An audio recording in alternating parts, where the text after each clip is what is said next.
Welcome back students, આપ સૌનું આપણી યુટ્યુબ ચેનલમાં હાર્દિક સ્વાગત છે।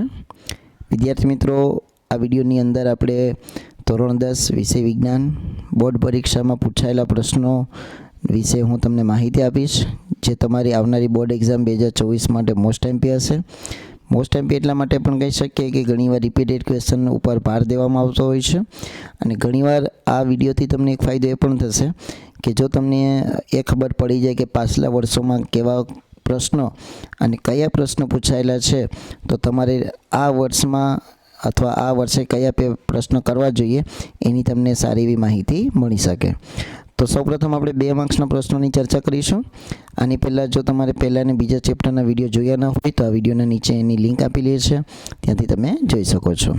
તો 2 માર્ક્સના પ્રશ્નોમાં પહેલો પ્રશ્ન છે કે કઈ ધાતુઓ ઠંડા પાણી સાથે ઉગ્ર રીતે પ્રક્રિયા કરે છે અને કઈ ધાતુઓ પાણીની વરાળ સાથે પ્રક્રિયા કરીને હાઇડ્રોજન વાયુ બનાવે છે।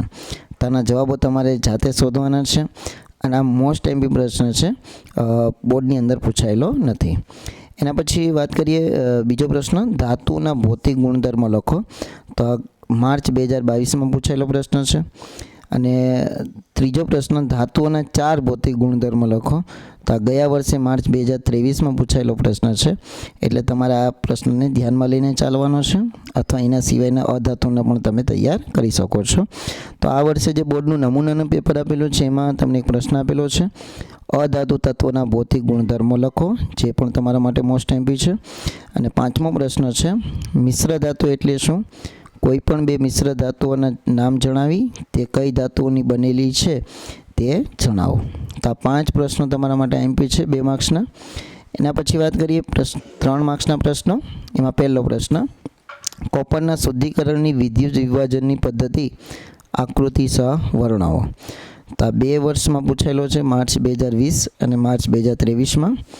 એના પછી પ્રશ્ન નંબર 2 તમે જોઈ શકો છો, એક જ્વેલર્સની વાત કરેલી છે કે જે કેવી રીતે બિઝનેસ કરે છે, અને એમાં જે તમને 3 પ્રશ્નો પૂછેલા છે કે આપણે શા માટે 24 કેરેટ, એના પછી સોનાના દાગીનાની બનાવટમાં ઉમેરી શકાય તેવી 2 ધાતુઓના નામ, અને ઝવેરી આ વર્તણૂકમાં તેનો કયો ગુણ જોવા મળે છે। તો આ પ્રશ્ન પણ મે 2021માં પૂછાયેલો છે। એના પછી પ્રશ્ન નંબર 3 છે, ક્ષારણની પ્રક્રિયા માટેની શરતોની પ્રવૃત્તિ વર્ણવો। આ પ્રશ્ન ખૂબ જ લાંબો હતો, પણ મેં અહીંયા ટૂંકમાં કરેલો છે। જે શરતો આપેલી છે એ શરતો તમારે વર્ણવવાની અને એનું અવલોકન તમારે કહેવાનું। તો આ પ્રશ્ન જુલાઈ 2022માં પૂછાયેલો છે। એના પછી ક્ષારણ એટલે શું? ક્ષારણના ઉદાહરણ આપી લોખંડનું ક્ષારણ અટકાવવાના ઉપાય જણાવો। આ માર્ચ 2022માં પૂછાયેલો છે। એના પછી 5મો છે કે કેટલીક ધાતુની મંદ હાઇડ્રોક્લોરિક એસિડ સાથે પ્રક્રિયા કરતાં નીચે મુજબના અવલોકન જોવા મળે છે।